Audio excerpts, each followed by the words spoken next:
Hello, I'm Dr. Rizwana. I'm a general dental surgeon with 10 years of experience and I'm practicing at Jazz Dental. No, it doesn't. It is a very wrong perception by the patients that scaling makes the teeth weak and loose or it will remove the layer of the tooth. Now, scaling is a treatment for gingivitis and periodontitis. It is a prophylactic treatment. It removes the hard stains, plaque, calculus which are built up on your tooth, and it doesn't remove the tooth layer. Since your tooth has been held by chunks of plaque and calculus which has happened due to microbial action and improper oral hygiene maintenance.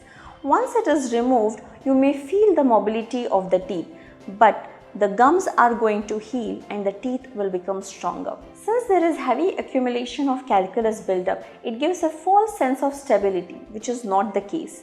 Actually, the calculus causes the bone loss and it may lead to eventually tooth loss. So it is very important to do the scaling and maintaining the oral hygiene. Your tooth will be loosened only if you have lost the natural bone and gum support due to prior oral health negligence.